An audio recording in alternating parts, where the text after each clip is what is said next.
All right, people are starting to talk about some of the claims that are coming from the trailer of Age of Disclosure, and they're talking about obviously Marco Rubio, who made the claim that there are indeed UFOs flying around nuclear areas in the U.S.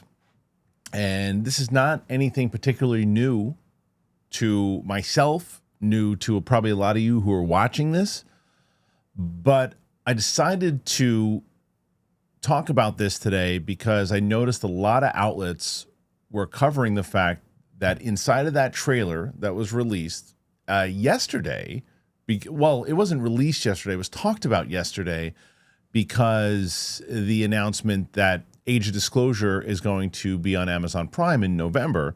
So that trailer started circulating again. And because of that, and more talk because of South by and everything, it recirculated and certain clips started to pop. Now, a lot of things have happened in the world of politics since South by Southwest, which I believe was in March.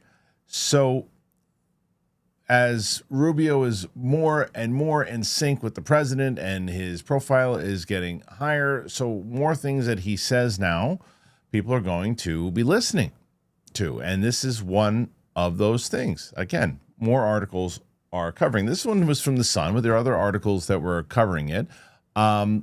Check this out. This one's from Entertainment Weekly.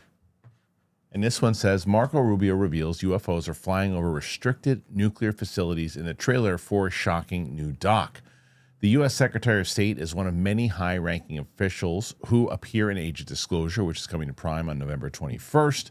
UFOs are no longer the stuff of science fiction.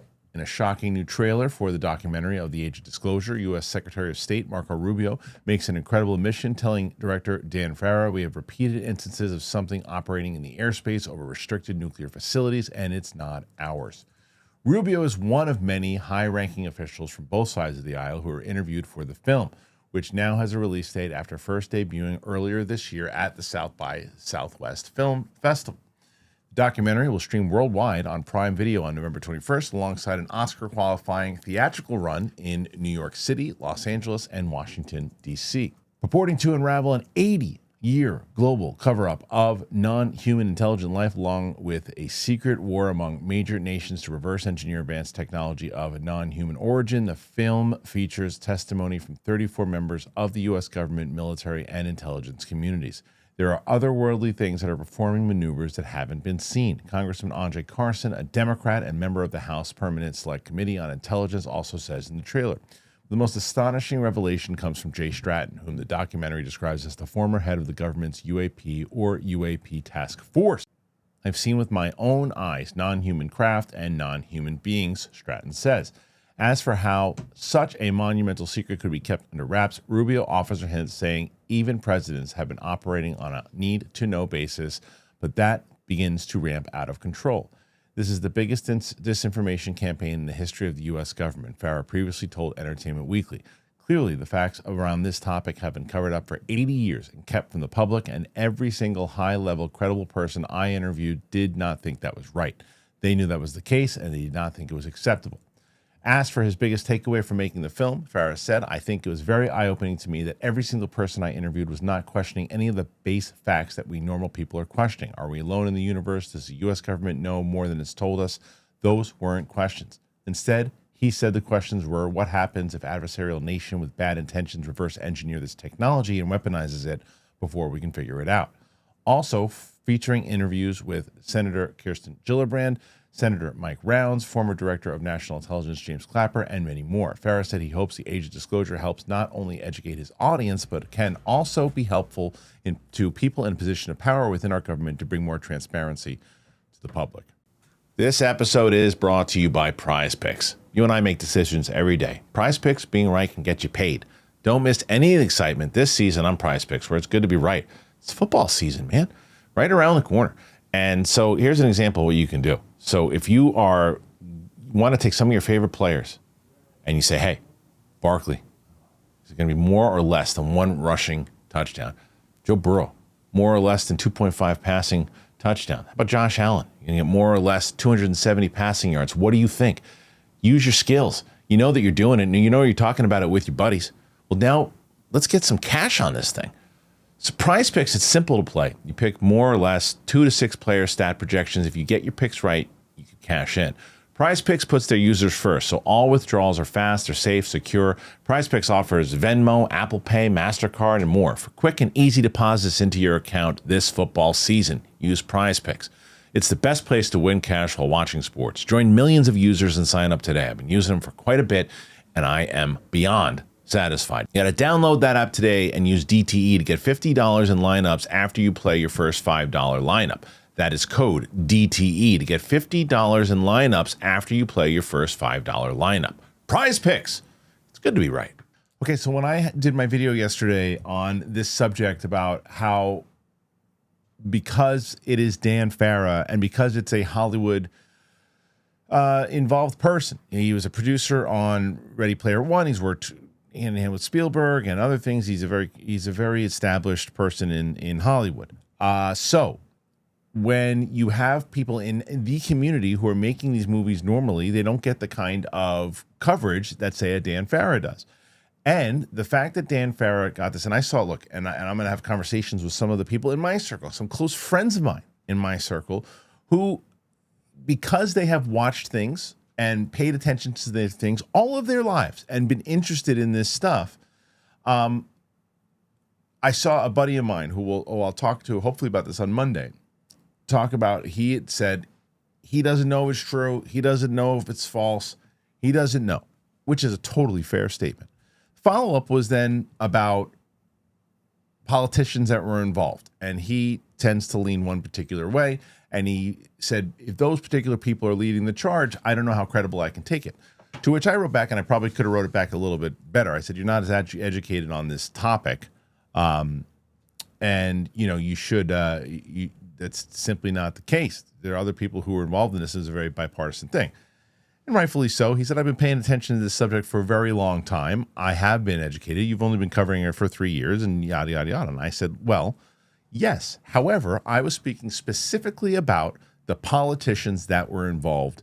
And this, as Dan Farah says, this is a very bipartisan topic in general. And that is what, now, granted, there seems to be one side of the aisle that seems to be in the majority of the news a lot of the times when breaking these stories. But it doesn't mean that they're the only ones, A, that are interested, B, that are working on it. And I think we're going to find that out in Dan Farah's thing. But the other point that I will make with my friend when I speak to him on probably on Monday is that the news cycle and where this topic has gone in the last 3 years inside the government specifically has been monumental and has changed dramatically in the way that things have been covered up or not talked about just from 2022 until now. You could be covering this and paying attention to all of this topic for the last 70 years. It has not been discussed in this manner in the government as openly as it has been in the last 3 years. With the hearings and other things. That was my overall point. Again, friend said you could have called me and told me about it. You're probably right. I don't like social media. Probably shouldn't have done it in the first place, but doesn't matter.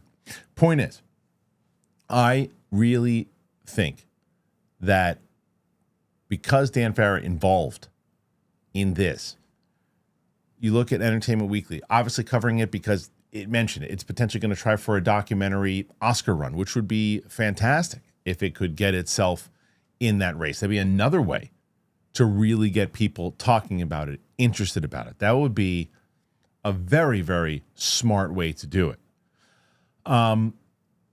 And if it does get this kind of traction from, let's say, Entertainment Weekly, I saw something from a bunch of different outlets that were covering it because the Secretary of State is on record inside of it saying that there's things that are not ours that are buzzing around nuclear sites. Now, this is the crazy part to me. I've been talking about this type of scenario since the last 2 or 3 years that I've been covering this.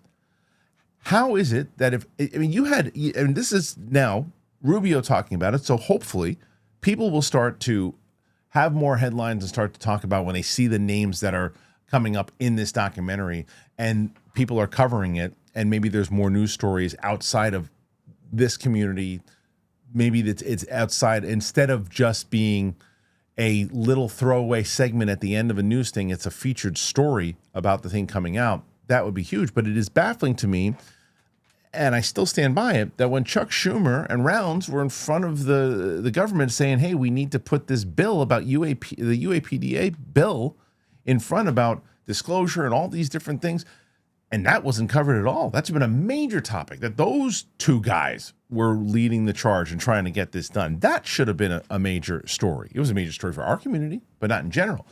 But it's also how pop culture and everything else works. Now, I really would have loved, and I don't necessarily know because I haven't seen it, but I don't think that they're in it because you would have heard more about it. But I would have loved if, well, I think Rounds is involved in it. I think he is. I don't know if Schumer is. Schumer should definitely have been interviewed, because you need, as I was talking to my friend, you need to have this thing be as bipartisan as possible to show people on all sides of the aisle that you can have that argument of, well, it's leaning that way, so I don't know if I can get behind it. Because that's the kind of country we are right now. It is. I don't necessarily know if it's the kind of world we are right now, but it's the kind of country that we are right now. If it looks like it's led by the other team, whoever the other team might be, then we can't pay attention to it. But if it looks like we're all part of this team still, remember? And that's what the 2023 hearing looked like. The 2023 hearing, yes, 2023, looked like, oh yeah, remember, we're all on the same team. Remember, we raved about it. We couldn't believe it, that there was, at one side of the aisle, you had Luna, Burchett, then you had AOC and Moskowitz, and they were all working in unison, bouncing back and forth off each other, asking questions, as if they were all part of the same team. You do not see that in any other topic here today, in anything. I mean, look at what's going on in the government right now. Now, that was also 2023, and as I mentioned earlier, a lot of things change. A lot of things change. Leadership changes, terms change, bills change, attitudes change, tensions change. A lot of things change in 3 months, much less years. So are they as in unison as they were back then? I don't believe so.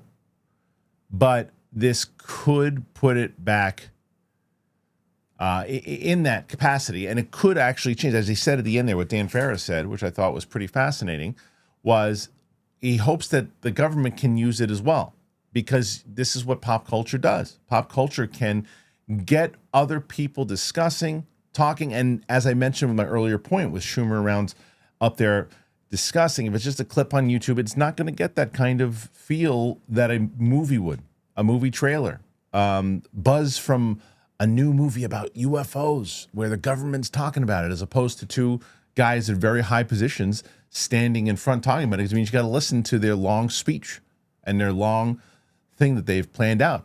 And you're like, I don't know, this boring old man talk about, what the hell is he talking about? I'm out. I'm going to go watch another video with the AI video about the clown talking about 6'7" or something. I don't know. But the point is, if you have it in a trailer and it's a movie, and then you go, oh, the government's talking about it. I mean, listen, I'll be honest. It's how I kind of rediscovered, or really, well, I guess I can say rediscovered, because when the New York Times thing came out in, what was it, 2018, end of 2018? I was hosting another show at the time, and although we covered primarily movie news and other things, we would tackle some big news, and that was a huge story, and we discussed it, and that was the one that kind of was like a holy shit kind of moment. And it really got me thinking. But then the news started. I wasn't in I'm sure there was a lot of news about what was happening with UFOs, and there were advocates and other people talking about it and stuff. But I wasn't as locked into it today. I was more of a casual, like, oh yeah, I'm sure. I always believed something else was out there. I always believed that there were things that the government wasn't being honest about. But it wasn't until 2023 that I discovered that documentary. Again, it was a 6-part series called UFOs Exploring the Unknown on National Geographic. Got into that, and then it just so happened that I think a month later after I discovered it, the Ross Coulthart, David Grush interview dropped, And then that led to me watching that hearing, led to me starting the UAP Tuesday show, and then led to me starting this channel. And now I pay attention to it all the time, always listening, trying to find out what the latest is and what's happening, because I do believe that there's a lot going on. So, and I wonder, as I bring up my friend again, I wonder if he watches this, not this video, but the movie, and says, okay, this is a bipartisan approach to it, and there are a lot of different things in there. And yes, movies, he said in his post, movies can be manipulative. There's no doubt about that. Especially documentaries can be manipulative, sure, depending on what the narrative is that they want to say. But what does Dan Farrow really have to get out of this if he doesn't really believe it, and he doesn't think that this is important, that there's something else going on out there? And as I mentioned yesterday, I really do believe there's a hierarchy inside of the Hollywood circle that really wants to get this information out there. I don't think it's coincidence that Spielberg's doing a disclosure movie, that Kaczynski's doing a disclosure movie with David Grush. I don't think it's coincidence. Like Colin Trevorrow, also, they're all mixed together. All those people, they've worked in the same kind of circle. I think that there's something more going on. And I said, I think this is the first step towards it. And maybe so. And the ironic thing is, as I was a big advocate of how important it was for the government to be the ones that are having hearings, talking about it, getting out there, it seems to me when you watch these hearings and you hear the way that the government is actually, when they're trying to run things, nothing's really getting done. And they're either, power struggle, or they can't see on the same page. They're bumping heads with each other. They're attacking each other on social media. It's the same shit that they do in normal stuff.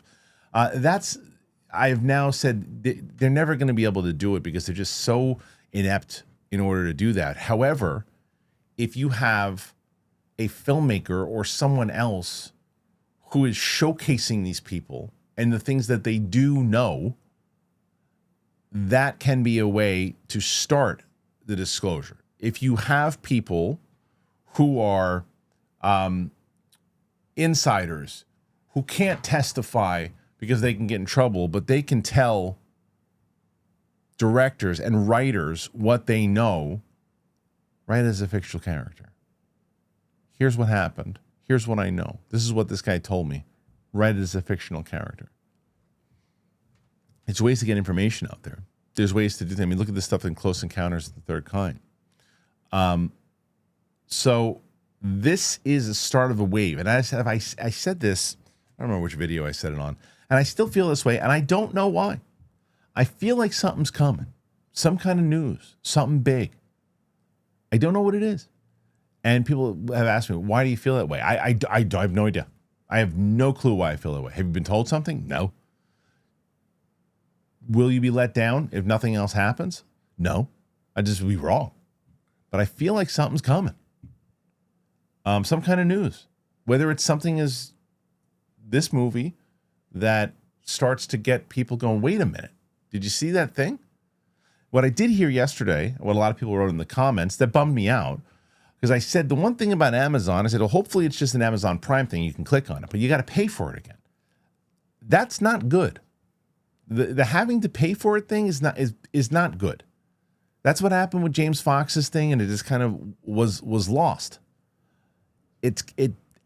I really was hoping it was going to be on like Netflix or Amazon Prime, where you could just click on it, or Paramount. I don't know, anything where you could just, if you were subscribed to it, Apple, I don't know, you're subscribed to it, then you could watch it. Paying for it like on just a rental. Now, if it's one of those things where it's similar to like, okay, there's a new movie release coming out, and then after about a month, it's on digital. Like if it starts like, okay, we're going on a limited release in the theater, and we're going to put it on digital, and it'll be on Amazon. And then in 2 weeks from now, or 2 weeks, I guess a month from now, it'll be available normal. You don't have to pay for it. I think having people pay for it, though, I just don't think it's the way to go. But I think it should just be, I mean, if you pay for your streaming service, obviously you're paying for something, but you should that's how I was hoping for it. I think it's because we in the community will be the ones renting it. We'll be the ones renting it. people who are not interested in this topic are not going. Like for me, how I found that documentary series I was telling you about, I didn't purchase it.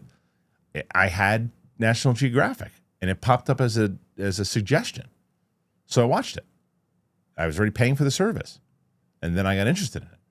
I wouldn't have paid for it back then. There's no way I would have paid for it. So the only way that this starts to get the buzz is from the media coverage, which this, unlike a movie like James Fox's, which is a very good movie, by the way, the last one, program.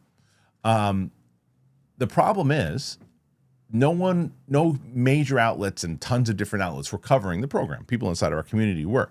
This article that I just read to you, now, when that comes out, they've got it, because of who Dan Farah is, they're going to send this thing out to everybody, and they're going to try to get as much coverage on it as possible to get people to cover it, watch it, review it, and that is a big difference. And that was where their publicity is going to come from this. Now, can they get people to check it out after all the press coverage? That's the major trick. All right. So what say you guys? Put your thoughts in there about this topic in general, the coverage of it, Rubio talking about it, what they're going to do, the bipartisanship of it. I want to hear all of it. Put your thoughts in there. Let me know. Thanks for being here. If you want to support the channel, as always, as I mentioned earlier, PrizePicks, please check them out. It helps. Use the code. We'll see you here tomorrow or Monday. Tomorrow's Saturday.